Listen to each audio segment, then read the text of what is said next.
Good afternoon, ladies and gentlemen of the media, and good afternoon to all of the members of the public who are listening on the electronic media to this media conference. I must thank all members of the media for accepting the invitation to attend this media conference.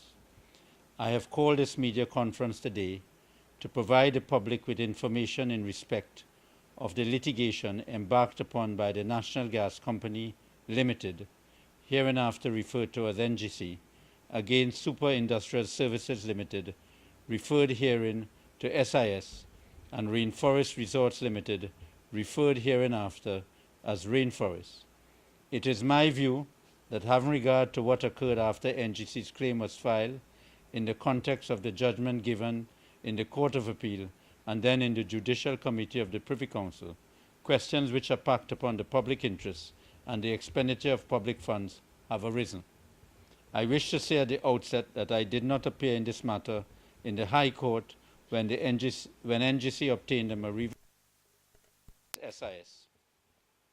Both SIS and NGC were represented by other lawyers.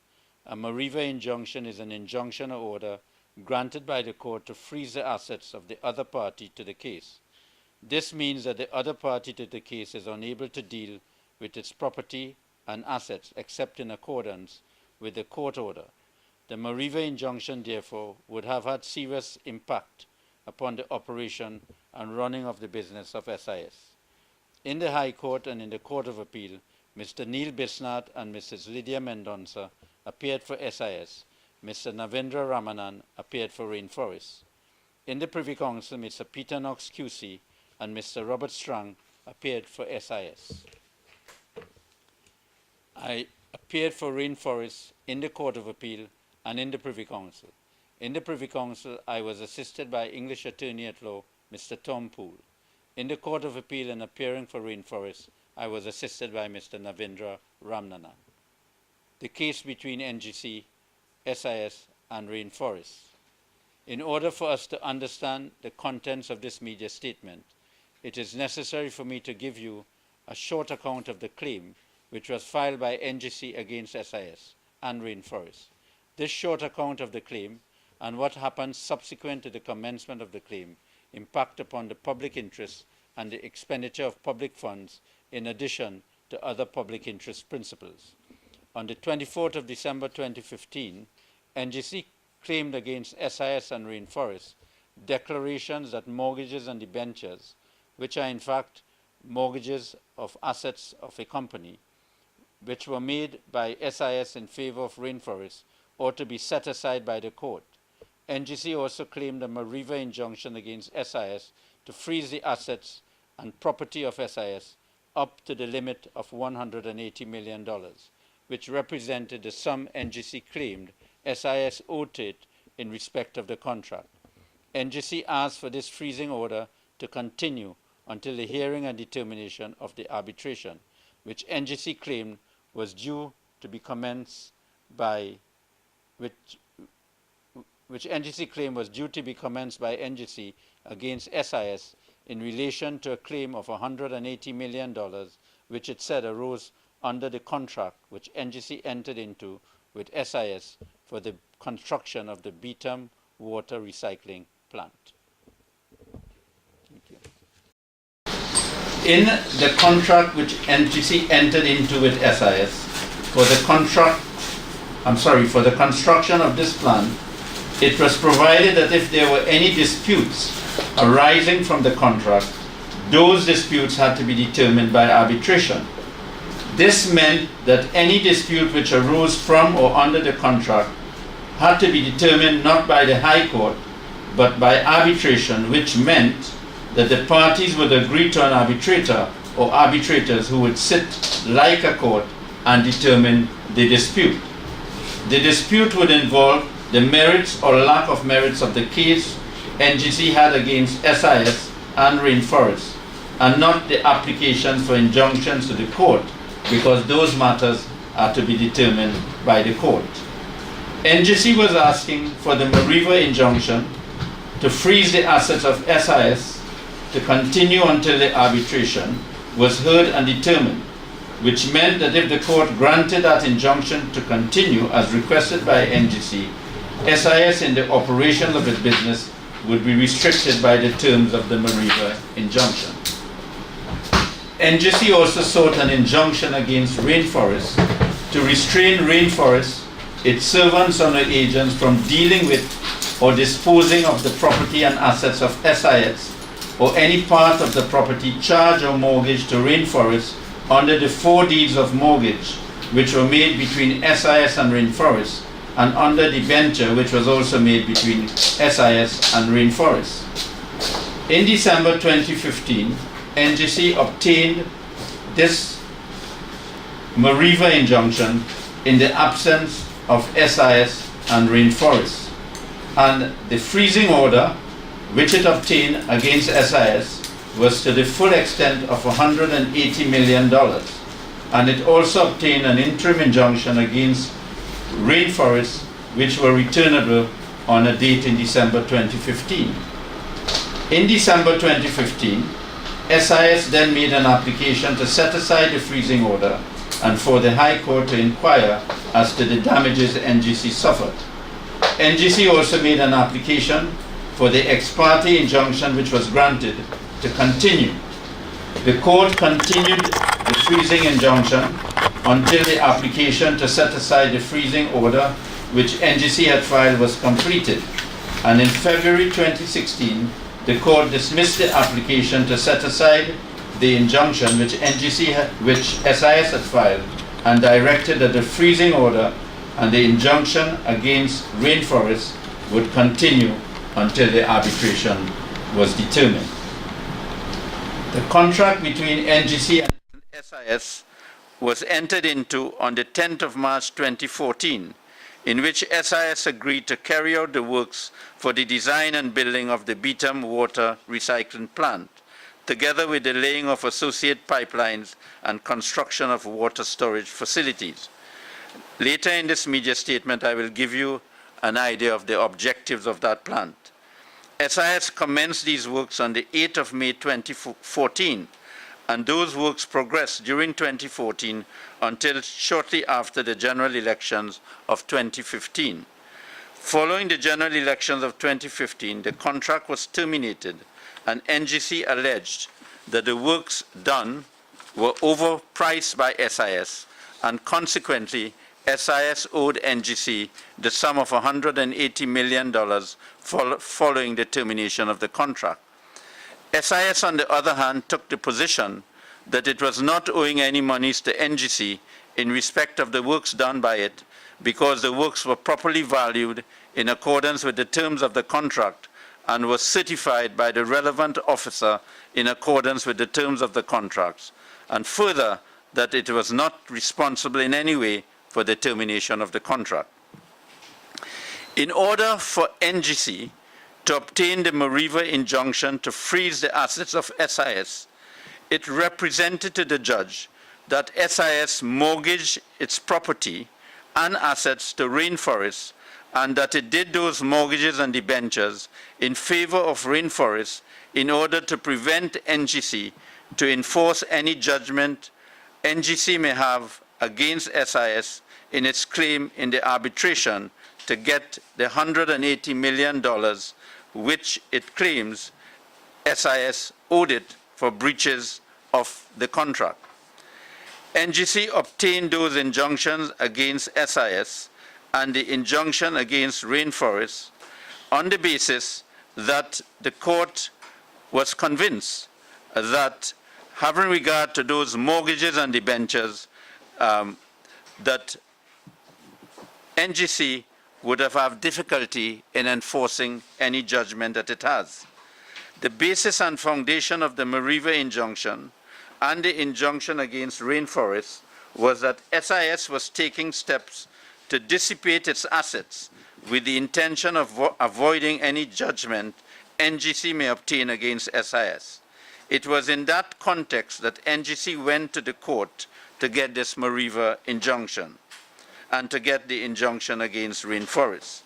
And therefore, in saying that, it was in effect saying that it had to get this injunction in order to preserve the security for it to enforce the judgment against SIS. SIS, in its defense, filed in the High Court, which any member of the public can see, contending that in its long-standing arrangements with its financiers, the financing was withdrawn due to adverse publicity made by politicians in respect of the award of contract to it, and this resulted in the facilities with its traditional financiers being called in. It pleading in its defense that it had to make alternative arrangements for financing the continuation of the contract with NGC after it was unsuccessful in securing financing from its traditional financiers. It advised NGC of the problems it was experiencing and the circumstances of making the mortgages and debentures to RainForest. It advised NGC that the mortgages and debentures were executed in escrow on the basis that the financing would be received. The mortgages and debentures were not implemented, although they were executed by SIS, because the NGC contract with SIS in respect of the Beetham plant was wrongfully terminated by NGC, and therefore SIS no longer had any need for the financing which it was negotiating. NGC alleged that SIS was fully aware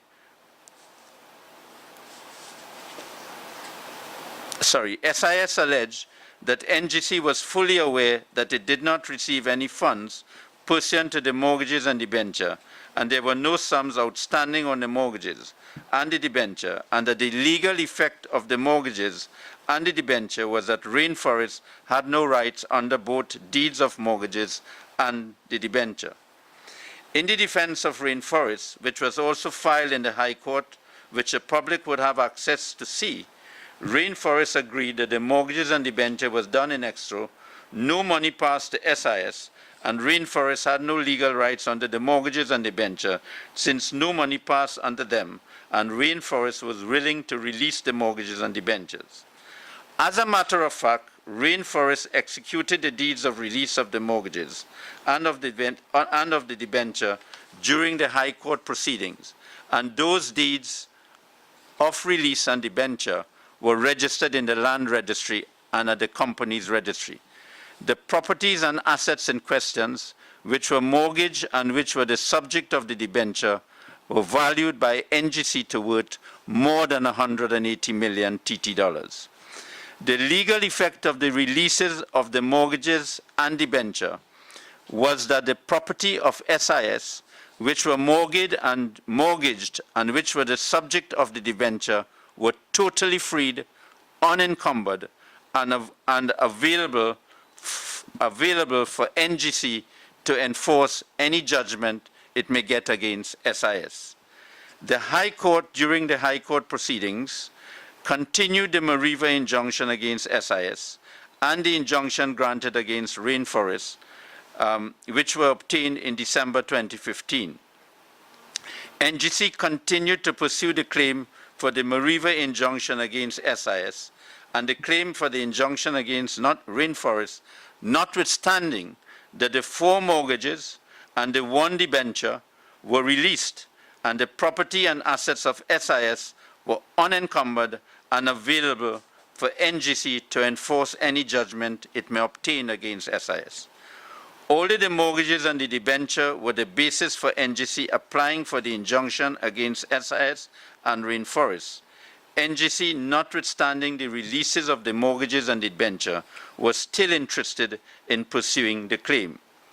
RainForest has been and has always been prepared to even sign new releases of the mortgages and debenture if NGC believed that those mortgages and debentures were defective in having the releases done. The issue of whether the injunction was properly granted was argued before the High Court, whilst SIS and RainForest contended that the claim of NGC was automatically dismissed by operation of law, in that NGC did not comply with the rules of court known as the civil proceeding rules, and the claim was therefore automatically struck out. The High Court, in respect of the application of SIS disagreed with SIS and RainForest arguments and held that the claim was not automatically struck out. SIS and RainForest appealed the High Court decision to the Court of Appeal, and the Court of Appeal by a majority decision held that the claim of NGC was automatically struck out. NGC then appealed the decision of the Court of Appeal to the Judicial Committee of the Privy Council and ruled that the and the Privy Council ruled that the Court of Appeal was right to hold that NGC's claim was automatically struck out. It is significant, however, to know that NGC pursued this appeal in the Court of Appeal, although the 4 mortgages and the debenture were released by RainForest, and RainForest and SIS informed the court that they were prepared, in addition to the properties being released, to give an undertaking to the court which in law had the effect of an injunction against them that it would not dissipate, assign, transfer, or dispose of any of its assets up to the sum of $180 million in order to preserve the rights of NGC to enforce any judgment against it. NGC refused that offer and instead decided to pursue the appeal to the Judicial Committee of the Privy Council for the Privy Council to determine whether the claim was automatically struck out. The claim of NGC was in substance a claim to get the mortgages set aside and also to get the debenture set aside. It was a claim to get an order to prevent SIS from encumbering its property up to the tune of $180 million. Both RainForest and SIS were prepared to give an undertaking to the court which had the effect of an injunction in respect of what NGC wanted, as far as getting an injunction not to dissipate with its assets. Based on the undertaking which RainForest and SIS was prepared to give, it meant that the property and assets which were the subject of the mortgage and debenture would not have been able to be dissipated or encumbered or be encumbered, having regard to the undertaking which was being given by both SIS and RainForest, which had the effect of an injunction. The only additional part of the order which NGC did not get was an undertaking from SIS and RainForest. In respect of an undertaking from SIS and RainForest was the part of the order which restricted the operations of SIS and therefore prevented SIS in trading in a normal way, to do its business in the normal way, to pay for its goods and services in the normal way, and the part of the order which affected its commercial operation. In other words, both SIS and RainForest were prepared to give an undertaking to NGC that it would not dissipate its assets, it would not transfer its asset, its property, not encumber its property up to $180 million, which is the sum which NGC was claiming. It would not do that, and that it had already released, RainForest had already released the mortgages and debenture so that the properties were freed. And they were prepared to give this undertaking, which was in the form of an injunction. The only part of the order which was the problem for NGC, which was the problem for SIS, was that the part of the order which restricted SIS in the operations of its business, its normal commercial operations, it said it was not prepared to give that undertaking because there was sufficient security for NGC to enforce any judgment against SIS. The other aspect of it is that SIS and RainForest was in effect saying that since NGC had its claim in the arbitration, it was NGC's responsibility to expedite the arbitration so that the arbitration can be determined. The effect of NGC's refusal to accept the offer of SIS and RainForest was that although it was getting the necessary security to enforce any judgment it may obtain against SIS, it was instead continuing the litigation in the knowledge that it was affecting the commercial operations of SIS, which could have had the effect of SIS closing down. The arguments, and I want to explain a little about the claim being struck out. The arguments that NGC claim was automatically struck out. The rules of court provide that a claimant, and NGC was the claimant, is given a time frame to have the High Court fix what is called a case management conference, or to have the court dispense with having a case management conference. The legal obligations under the rules of court is for the claimant who files an action to take steps with the court to fix a case management conference within a certain time, and that if the claimant failed to do so, the claim would stand automatically struck out. The case management conference under the rules of court is an important milestone in the procedure for the prosecution of a civil case. When a claim is filed, the rules of court provide that by having the case management conference, the court then takes charge of the pace of the litigation. That is, the speed with which the litigation progresses. The court gives directions for the claim to move forward and for it not to be delayed. This was an important change in these new rules of court, because under the old rules, the lawyers for the parties in the case determined the pace of the litigation. That is, whether it was delayed for years or whether it was done expeditiously. The lawyers could have postponed the trial processes and steps in the litigation for a very long time, and even indefinitely. The old litigation culture was abolished by the new rules. This new litigation culture gives the judge the power and the duty to move the litigation forward to have the claim prosecuted within a reasonable time. And if the claimant does not do so in accordance with the rules, the claim is automatically struck out. The case management conference, therefore, was a revolutionary step to make the court the driver of the litigation instead of the lawyers being the driver of the litigation. The new litigation culture in Trinidad and Tobago resulted in civil cases being determined at a quicker pace. Since NGC did not take steps to move the claim forward in accordance with the rules of court, SIS took steps to have the claim automatically struck out because it did not comply with the rules of court for NGC to take steps to have the case management conference fixed.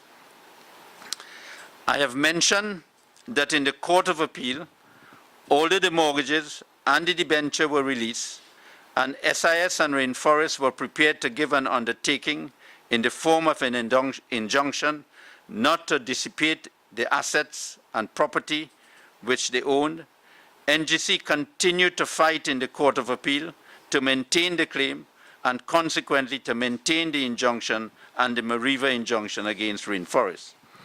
If NGC had accepted the offer of SIS and RainForest, it would have brought an end to the costly and time-consuming litigation, at least before the Court of Appeal, and there would have been no need to have an appeal before the Judicial Committee of the Privy Council.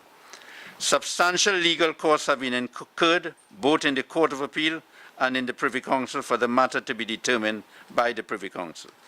NGC continues to insist that the matter should be fully litigated before the courts, notwithstanding the undertakings which have been given by SIS and RainForest and the release of the mortgages and the debenture.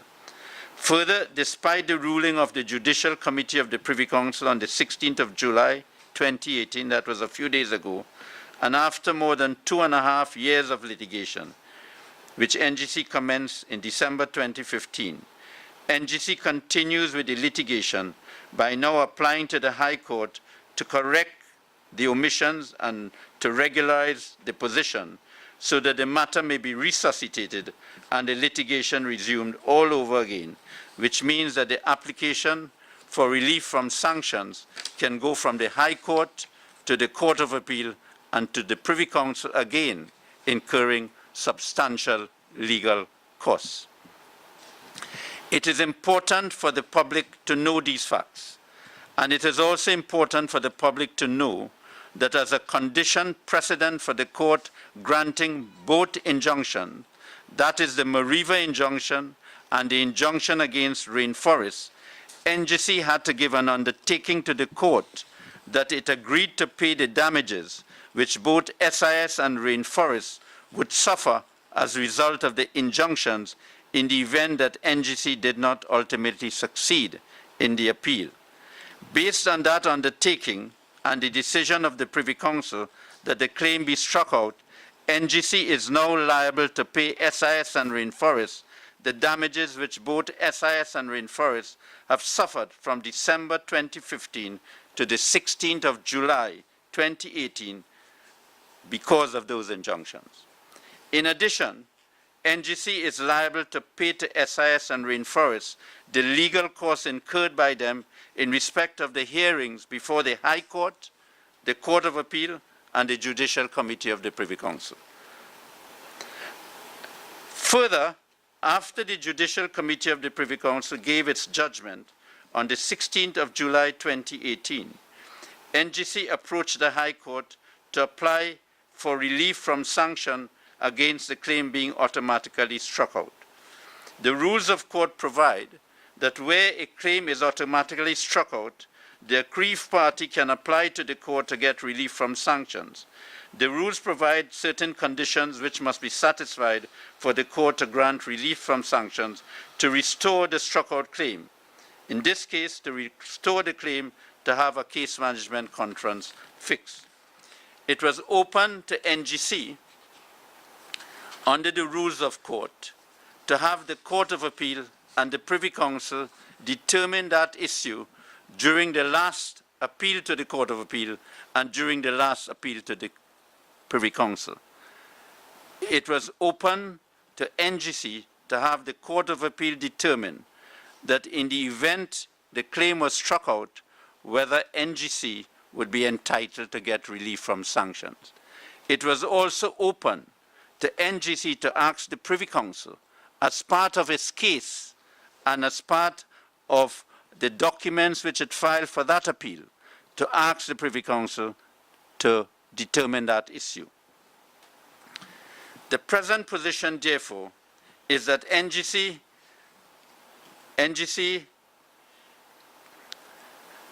having not made those applications to the to the Court of Appeal and to the Privy Council, is now asking the court to grant it relief from sanctions, which means that the court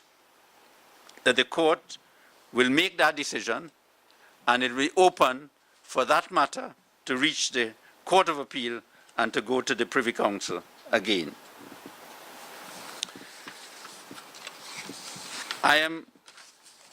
I believe these are important matters for the public to know, because since the award of the contract and since there was a management of the contract, and having regard to the actions taken by NGC and the fact that this matter has attracted great public attention over the last 4 years, it is puzzling to me, and it must be puzzling to all reasonable taxpayers in Trinidad and Tobago, why NGC has not taken steps to have had the arbitration in this matter determined expeditiously, so that the merits of NGC's claim, that is, whether SIS owes NGC this money, or whether SIS has a defense, as SIS is saying, that is the important aspect. And therefore, it seems to me that that is of paramount importance at this stage, and in the public interest for NGC to have expedited that arbitration process, and it should have been done already.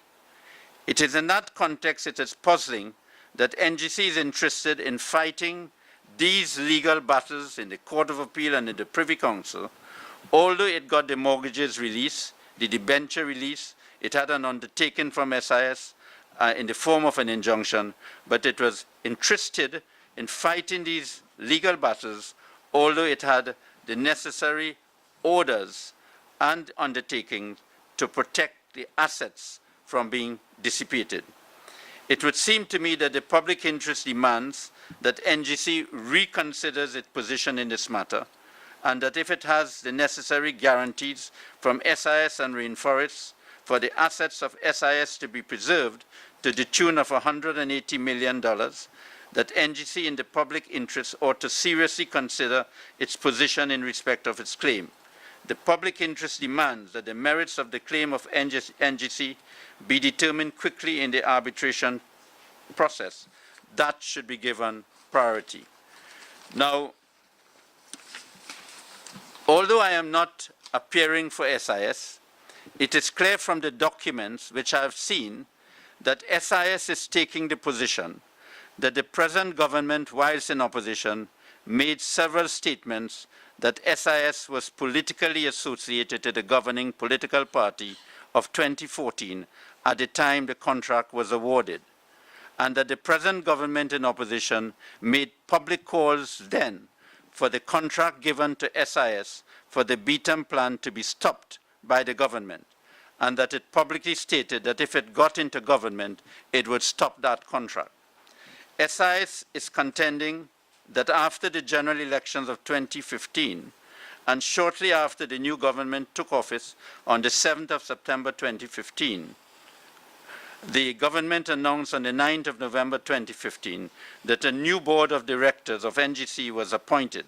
And since NGC took aggressive, and since then, NGC took aggressive actions against it by implementing the policy which the government had whilst it served in opposition to stop the contract. SIS contends that NGC since then demonstrated an antagonistic approach in its dealing with SIS. The contract which was entered into was what is called a FIDIC contract.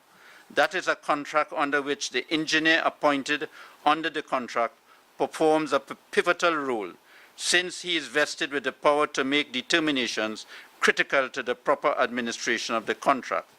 The engineer is responsible for the assessment of the value of the works completed by SIS, and his duty in law was to act fairly and professionally. The person who acted as the engineer under the contract was replaced shortly after the new government took office in 2015, and was replaced by a person who SIS is alleging was a supporter of the present governing party. SIS contends that following his appointment as engineer, he proceeded as engineer to devalue the works which were done by SIS, but which were valued and certified by the previous person who acted as engineer. SIS contends that there was a continuous devaluation of the works by this new engineer, and this caused NGC to take legal action against SIS to have the assets of SIS frozen. SIS' case is that it was targeted by NGC following the elections of 2015, and it was targeted because the present government in opposition branded SIS as a supporter of the previous government. Section 4E of the Constitution of the Republic of Trinidad and Tobago guarantees the right to every individual to join political parties and to express political views. Section 4I guarantees the freedom of thought and expression, and Section 4J of the Constitution guarantees freedom of association and assembly. The Constitution, which is the supreme law in our land, which guarantees to every individual these basic and fundamental human rights.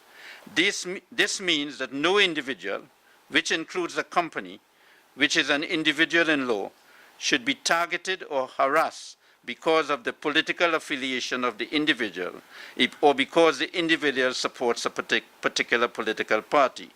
The Constitution therefore prohibits any government, whether this government, past government, or any future government, from politically harassing individuals because of their political views or political support or affiliation to a political party. This is an important aspect of the rule of law in our country, and state money and resources which belong to the taxpayer and the people of our country must not be used to harass individuals because of the political views they may express against a political party or a government. No party, no political party, or no government must use state companies as part of the civil litigation process as a form of political harassment. I wish to make it clear that my comments which I am making, I am not expressing a judgment on the facts or an assessment of the facts of this matter. I am stating these constitutional legal values which underpin the rule of law in our country and which impose a fetter on the exercise of state power, whether the state power is exercised by this government or any future government or any past government. One of the founding values of our democracy is the supremacy of the Constitution of our country and the rule of law, which is an important pillar of our Constitution. The level of our democracy is determined by the adherence of the basic principles in the Constitution and the principles of the rule of law. The state in its three arms, that is the executive, legislative, or judicial arms of the state, have a duty to uphold these basic principles and values. These principles are critically important for the success of our country, and they constitute the soul of our nation. Without government and the people taking steps to ensure that these founding values and principles are upheld, the credibility and public trust of government, of opposition, and other institutions of the state would increasingly diminish. All of us have a duty to stand up for these founding values and these founding principles, to stand up for the Constitution and to stand up for the rule of law. I merely want to say now some facts about the benefits of the Beetham wastewater plant. We must not lose sight of the fact that we do not have the construction and use of the Beetham wastewater plant, which was envisaged to be a great benefit for Trinidad and Tobago. The objectives of the wastewater plant were mainly to, one, enable a supply of water to the industrial estate during seasons when water scarcity threatens to shut down the Point Lisas industrial estate. Such a shutdown will have tremendous and disastrous consequences for the economy of Trinidad and Tobago. The water plant would supply Point Lisas industrial estate with potable quality water to the industrial plants and thereby free up water produced by the desalination plant to residential consumers. This that will now be freed up has a potential supply of 250,000 people in Trinidad and in South Trinidad. The benefits of the plant would be, one, Trinidad's water supply could be increased in the short term. Trinidad's water supply, and when I say Trinidad, I mean Trinidad and Tobago, water supply continues to be threatened each year as supply quantities become more and more difficult to meet demand. WASA's current pipeline system is aged and loses approximately 50% of the water that is produced. The estimated cost to repair the pipeline network is somewhere around $5 billion and will take several years. That will be extremely disruptive with severe periods of traffic congestion. Estimates are put at about 10 years to repair with incremental gains.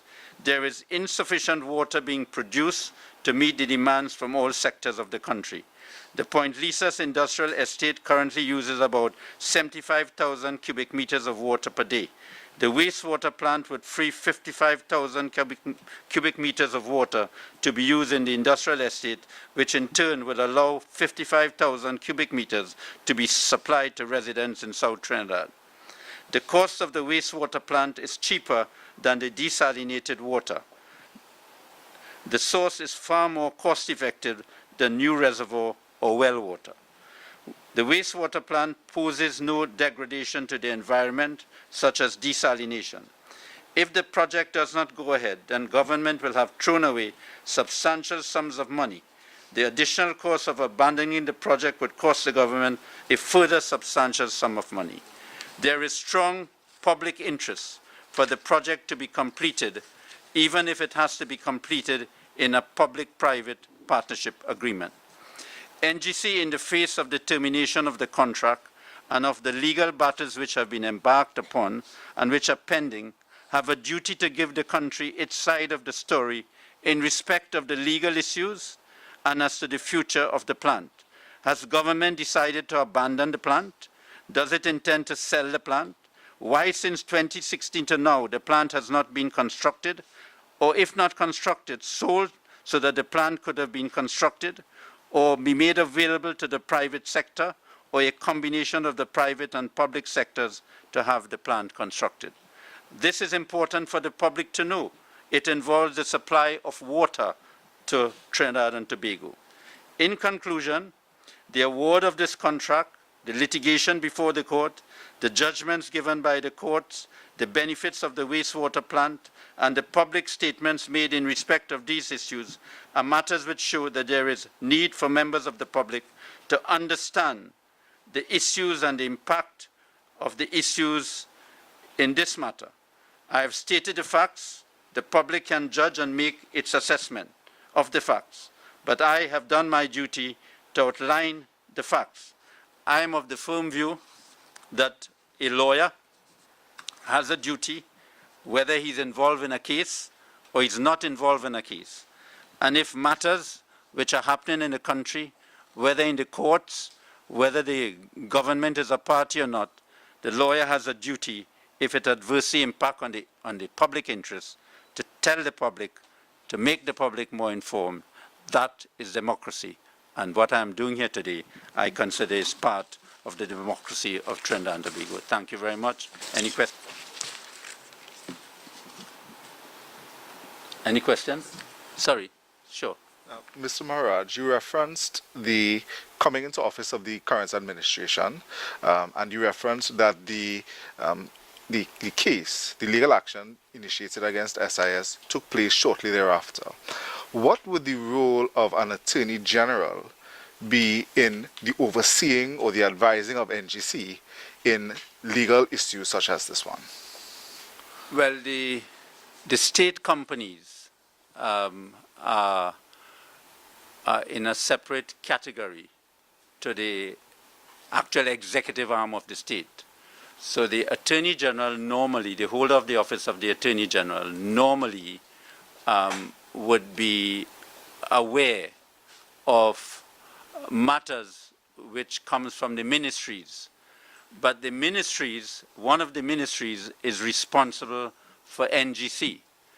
And it is, if NGC brings the matter to the attention of the minister, or if the minister brings the matter to the attention of the Attorney General, then the Attorney General becomes involved.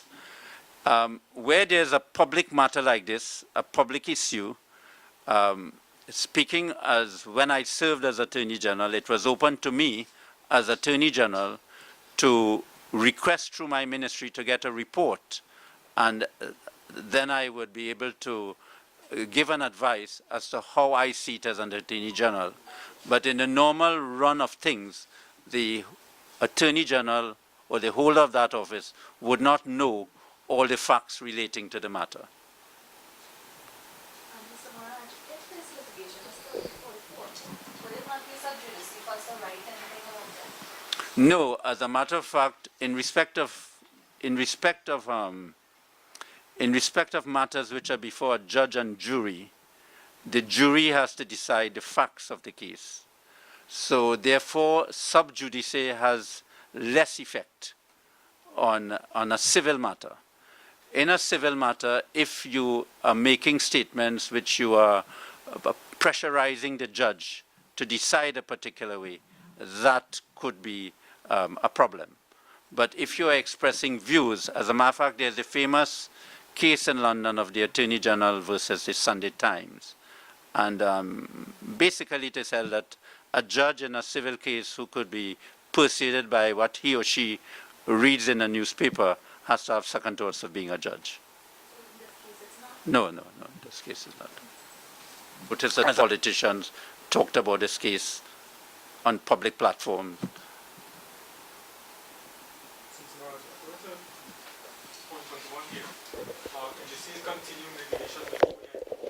Yes, as a matter of fact, on the date, I think it was Monday, that the Privy Council gave its decision. If you read the judgment, you would see that the last part of the judgment dealt with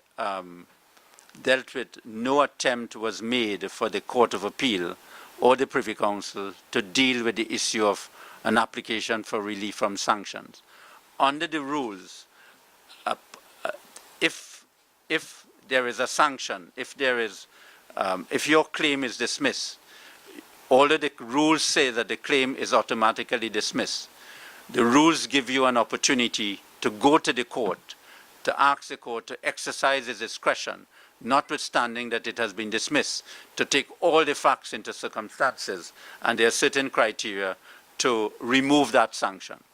So what I am saying, that NGC had that opportunity when the matter was done in the Court of Appeal, when the matter was done in the Privy Council, to have the court decide that, assuming that the appeal goes against NGC and the claim is struck out, whether it is a fitting case for relief from sanction, and to ask the lawyers and the parties to advance arguments on that, instead of having what we are having now. And the matter was not raised in the Privy Council for relief from sanction. The Privy Council, as a matter of fact, raised it on its own motion, and then decided that because it was not raised in the Privy Council and raised and decided in the Court of Appeal, it could not decide that issue. So what happened, the NGC is going back to the court to ask the judge now to exercise her discretion, and I don't want to say too much about that, because I have a plan as to what submission I would make. What submission I would make on that matter. But I can say this, that the legal principles provide that if there is what is called an abuse of process, in other words, if a party had opportunity to raise an issue and did not raise the issue and has caused delay, and it can constitute an abuse of process, the court, without investigating the merits, can strike out the application because it's an abuse of the process of the court. So, but NGC is entitled, if it wants, to make the application. The court will determine, with all the arguments, whether it should go forward. Maharaj, this matter is before the court, but is SIS still an actively trading company? Yes, it is actually, it's trading as a company. It's still doing business. Based on the documents which I've seen, because RainForest and SIS, we are working together, although we appear for different individuals.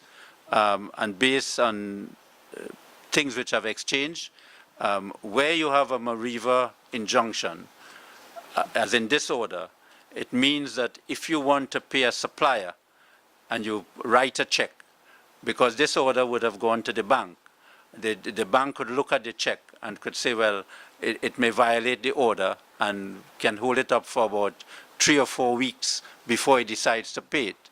So it would, a Mariva order like this would obviously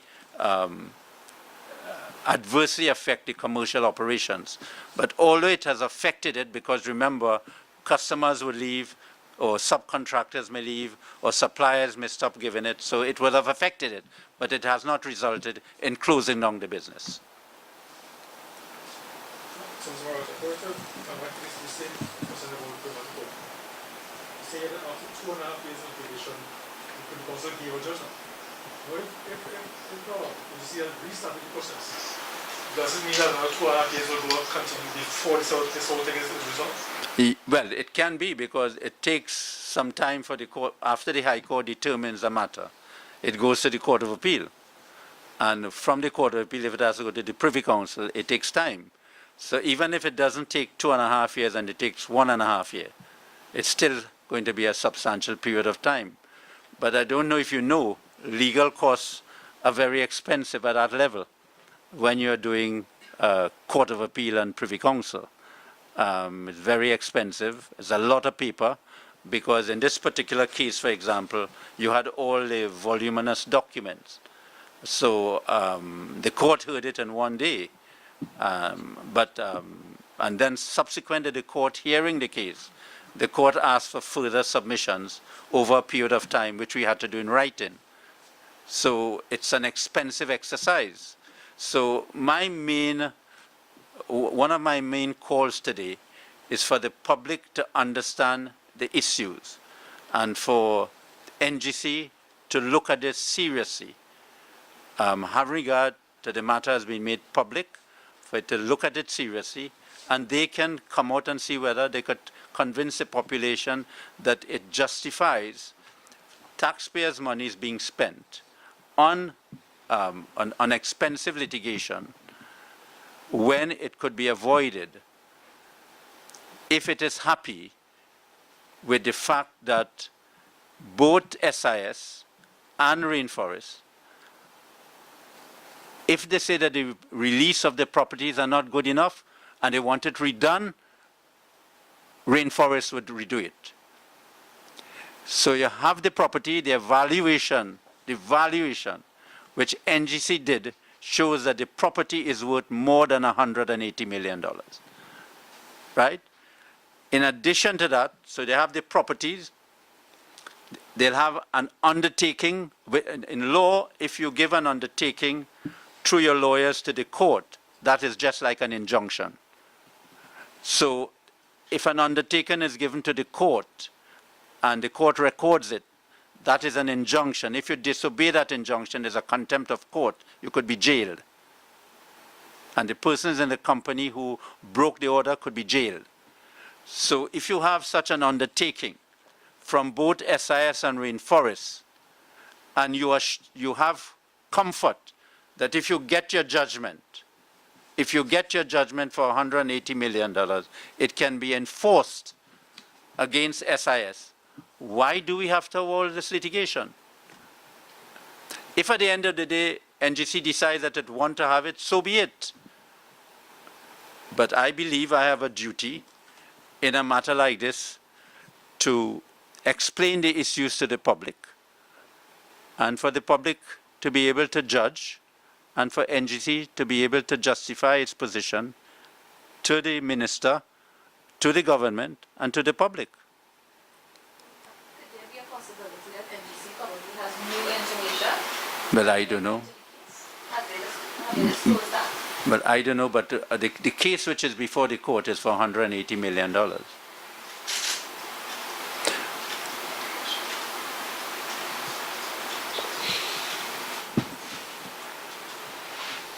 Any other question, ladies and gentlemen?